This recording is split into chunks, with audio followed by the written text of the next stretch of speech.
Yeah. Yeah. Riddle me this. Where in America do you pay $640 a month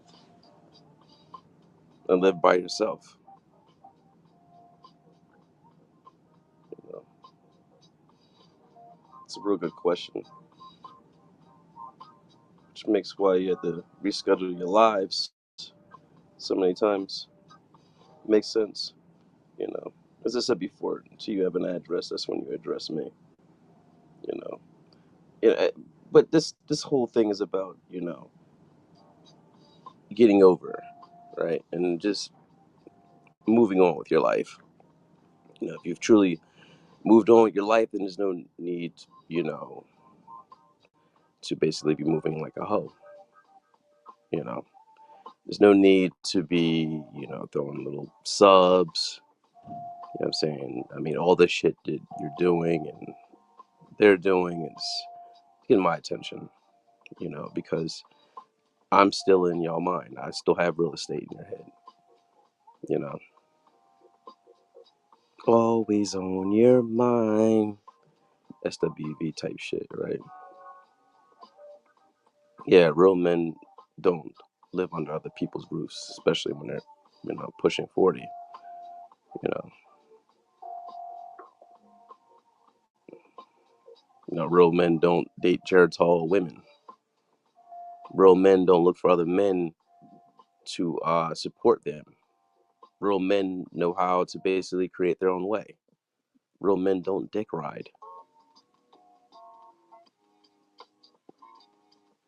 Real men don't lie.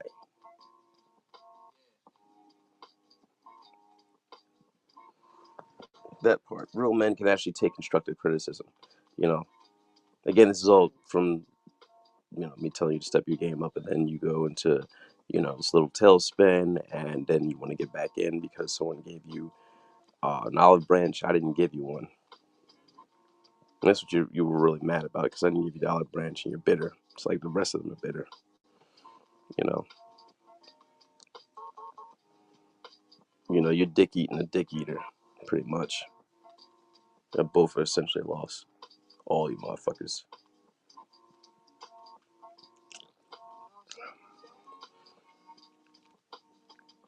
And like Simon says, we actually created that shit.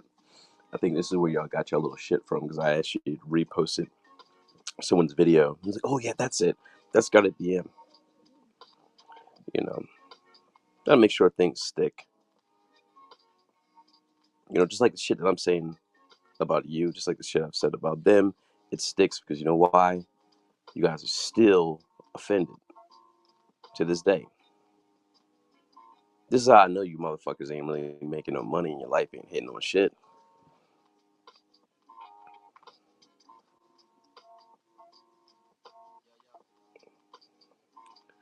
I actually have lost more money in the Browns game than you actually probably have saved up. You probably actually had saved up for the last 2 years. I mean, just combine all the money you've had combined. Yeah, that part bothers you. And then that whole was it the fake tough guy? Okay, again, let me know. You know,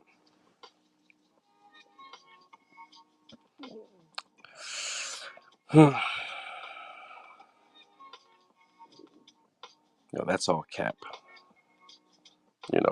Actually, I can give kudos to your pop, because the one thing that he did do right was leaving your mom and your ass behind to figure it out.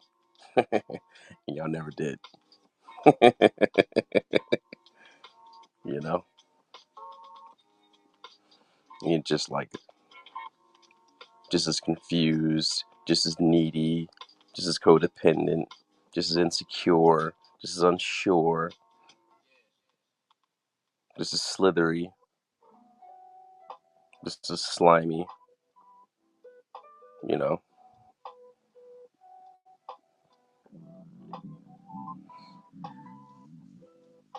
but again, it's nothing personal. Just get over it. can't do shit on your own. I mean, I helped you get to, that mid part. We see what you can do by yourself. Floppy, you know. You got to basically hold another man's nuts for a look.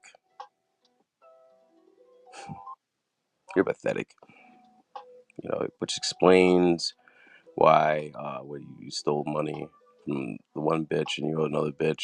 I don't know how that goes. You steal money from bitches and fucking dating Geritol bitches. I mean, explains a lot, nigga. I mean, I've been down bad before. I've been down on my dick, but that type of experience, no. Yeah, been down on my dick before, but it almost was like I didn't even realize it. Based on the um things that were coming my way.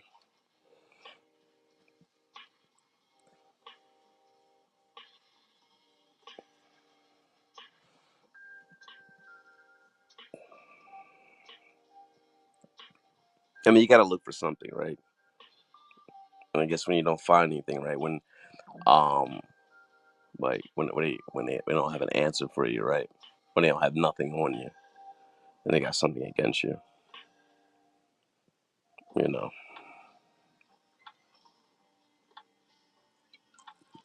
The only time people really watch your shit is when you mention my name, when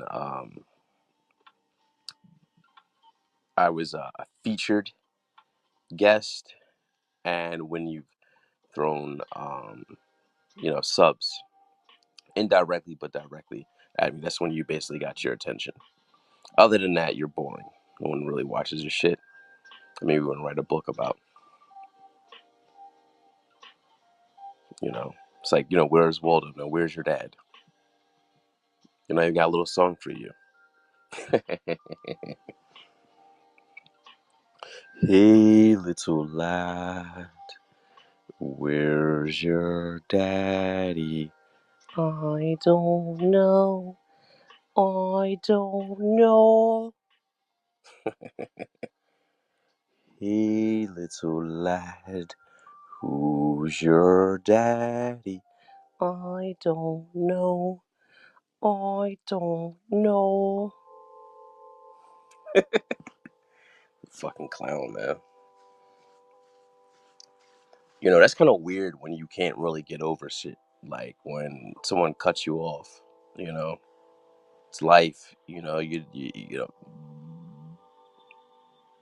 Especially, see, this is what it shows that you never really had a social life or you had friends, um, or even had, even healthy relationships. Because, the ones that don't really necessarily, pan out, you kind of cut it off. I'm saying you cut off, friends growing up. You've cut off girlfriends, or they cut you off or whatever like that. But it's like either way, that's kind of like a natural thing, to kind of weed out, the unnecessary or the weak.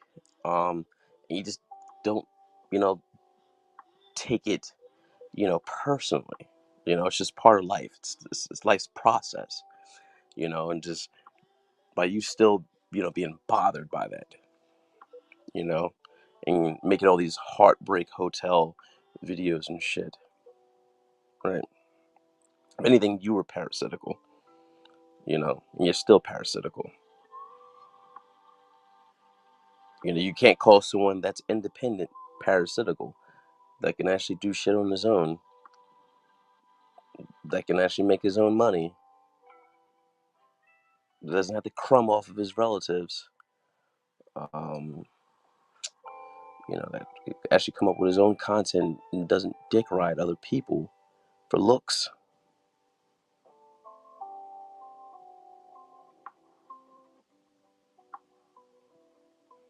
I could be whatever at the end of the day, but guess what? I'm not losing, motherfucker. Can't say that I'm poor.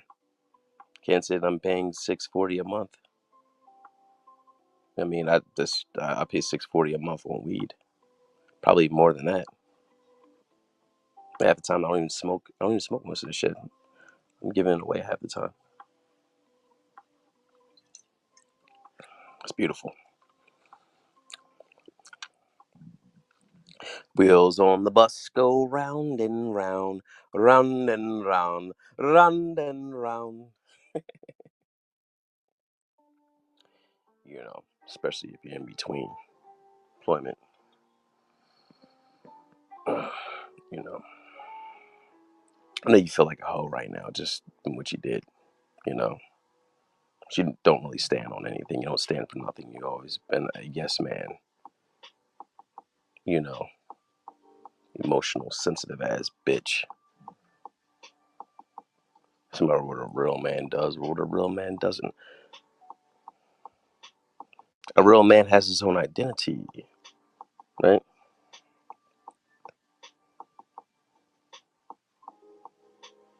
You're a weird ass nigga, man. And I'm right about my speculations. She said, "Oh, if he says something about this type, a lot of you niggas are, fun boys.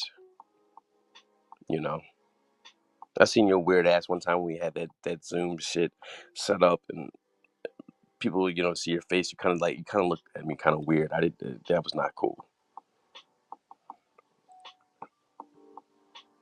Then you have these strange affections. You know, normally you wouldn't even give a shit. Okay, someone cut me off, whatever, like that. Just like when you allegedly said, I'm leaving. I ain't making any more content. I mean, you told me that bullshit. So I already know why, because you were offended. Because I told you to step your game up. You said, I don't want to do this anymore. Even though you basically begged me to continue to make content, because I really need to fucking do this shit. Still want to do this shit, right? This is to actually help your, little ass channel, your little struggle fucking channel, right? I'm not saying my shit is big, but it's like I'm recognizable. I'm known. At the end of the day, no one can make better content than me. No one can actually break down shit better than me, you know, period.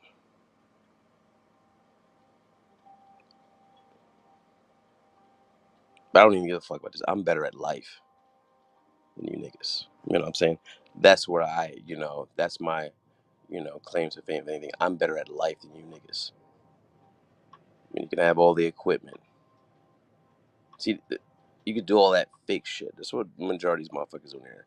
Fucking cartoons. This is a way of an escape. Escaping from one emotion to the other. I just get up and just record whatever I want to. I was actually supposed to do this